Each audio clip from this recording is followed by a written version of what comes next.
1, Niner, 4, 3, dead. Get in position and wait for my go. Hello everyone, I'm Chris Erickley and welcome to another edition of the PE Crime Blotter, a weekly look at crime here in the Inland Empire. We begin with crime headlines. A Riverside County Sheriff's deputy shot to death a 31-year-old Riverside man on Sunday after they scuffled at a park in Moreno Valley. Jesus Castillo was killed after a deputy responded to a report of Castillo harassing children. Castillo's uncle Juan Yara said Castillo liked to talk to people but wouldn't say anything offensive. Sheriff's officials are not commenting on witnesses' varying accounts of the shooting. A 4-month-old boy was treated for head, nose, and chest injuries last week, and his parents were jailed after the child was found injured and both parents drunk. When deputies arrived to the house in Victorville, they found the mother, 29-year-old Tanya Michelle Plessinger, lying on the front porch next to the injured baby. She smelled heavily of alcohol. Paramedics arrived and took the boy to the hospital. An update on his condition was not available. Plessinger was placed under arrest, as was the child's father, 30-year-old Lonnie Jean Turner, who officials say stumbled drunk from the house while deputies were on the scene. An 18-year-old high school senior is scheduled for a court hearing next week to determine if there's enough evidence to warrant a trial involving 2 attempted sexual assaults on other boys in his summer school masonry class at A.B. Miller High. Fernando Salgado and his supporters became emotional last week at the end of his arraignment, prompting deputies to hustle them out of the courtroom. If convicted as charged, Salgado could be in prison for more than 7 years, though he has told relatives that the attacks actually amounted to nothing more than schoolroom roughhousing. Police are investigating the shooting Saturday of a 29-year-old East Side resident who was found in the middle of the street suffering from gunshot wounds. Ashanti Hassan died at the scene, and police don't yet have a motive or suspects in her killing. The Stolen Valor Act, a federal law used to prosecute war medal forgery, was ruled unconstitutional Thursday morning by the U.S. Supreme Court. The court ruled on a Pomona Water Board member who was convicted of federal criminal charges and ousted after touting a false war record. In a 6-3 ruling, the court ruled that the law violated the First Amendment and freedom of speech. Federal prosecutors have used the law since 2005 to try cases including several inland men who claim to be war heroes. A Palm Springs man pleaded guilty to federal charges in 2009 to parading as a major general at a high school reunion. Well, that does it for this week's crime headlines. Coming up next, the big court cases of the weekend on the docket. It's now time for our On the Docket segment. We're taking a look at the big court cases here in both Riverside and San Bernardino County. Joining me now, as always, Press Enterprise's Rich Daly. Rich, we begin with Ricky Lee Fowler for the old fire back in 2003. Right, it's time for opening statements on Monday. A jury's been selected.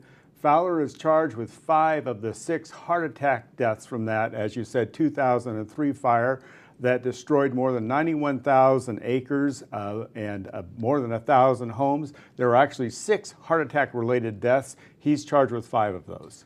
Next, the Barber paternity case out of Paris. On break this week, continues next week. Right, gets back on track on Monday. He is accused of murdering both his wife and her daughter. The prosecutors say what happened was that Barber found out through a DNA test the child, the 6-year-old girl, was not his. He attacked and killed both the wife and the daughter. And next, a drug prescribing doctor on a case for prescriptions out of Corona. Right, that is Dr. Lisa Michelle Barden. She was put on probation and given a less than a year in jail for prescribing 275 false prescriptions and was on probation. Now they say she's trying pretty much the same thing again, trying to pick up a prescription in Corona using false identity, and that case goes forward with the next court hearing. Then finally, a 12-year-old boy waiting a trial for killing his neo-Nazi father.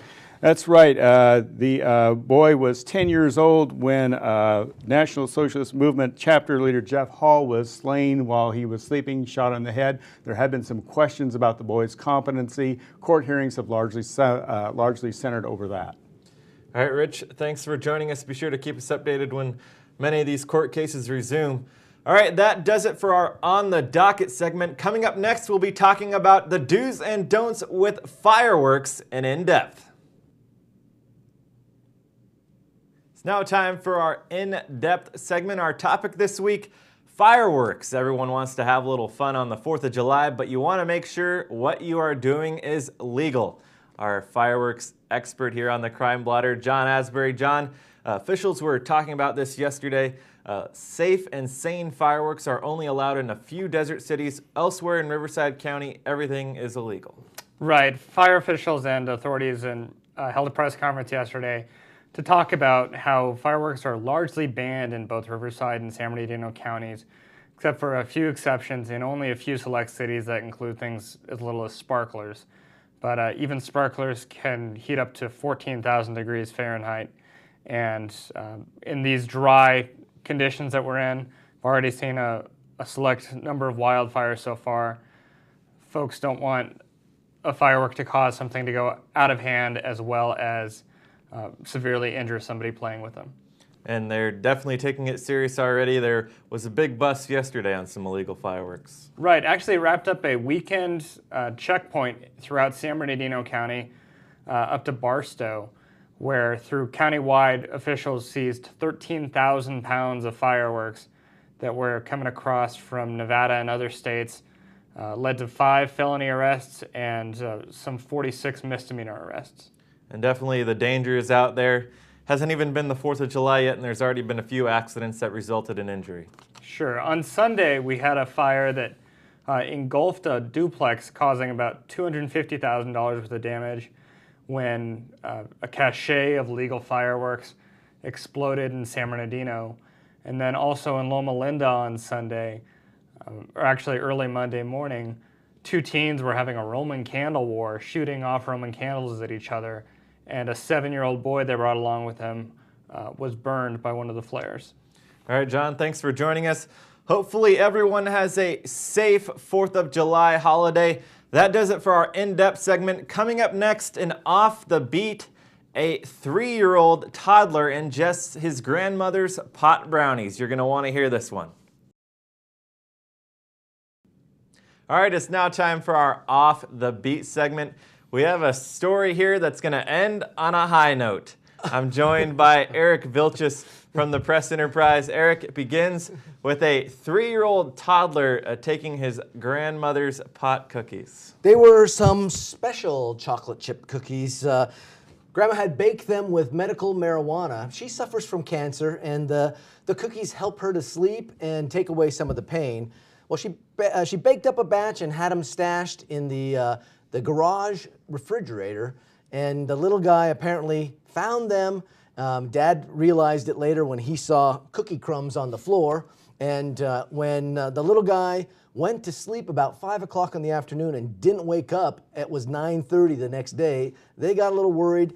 They put 2 and 2 together and they rushed him to the hospital. Thankfully, they kept him for observation and then released him. I think he's going to be okay. All right, good ending to the story.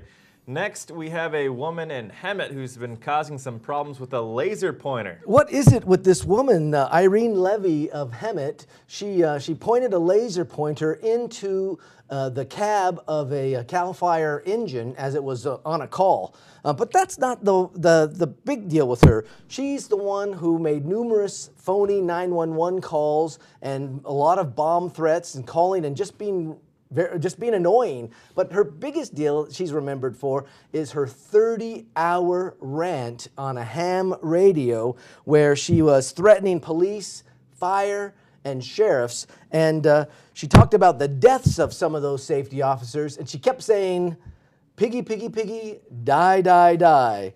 Well, police triangulated her position, stormed her house, and arrested her with microphone still in hand mid-sentence. They haven't figured out what her beef is with authorities, but she's in jail now on $25,000 bond, and she's awaiting charges. Sounds like a very interesting woman. Finally, a 14-year-old who knows how to ride in luxury taking a joyride in a Beamer. In a BMW with his passenger, a 13-year-old boy. It was kind of like a Thelma and Louise kind of a thing there as they're driving this stolen BMW in Yucca Valley. It turns out there were 2 other teens that were involved in the gang that had reportedly broken into 150 vehicles in the desert area over a 6-month period of time. So, okay, not exactly like Thelma and Louise. They weren't women. They weren't in their 30s. They weren't running away from their husbands. They never met Brad Pitt. They certainly did not drive that car over a cliff. Okay, so nothing like Thelma and Louise, sorry. All right, comedy gold, Eric, a real fireworks expose there. For 4th of July edition of the Off the Beat. Thanks for joining us, Eric, as always, full of laughs. And that does it for our Off the Beat segment and wraps up this week's PE Crime Blotter. Thanks for joining us, and we'll see you next week.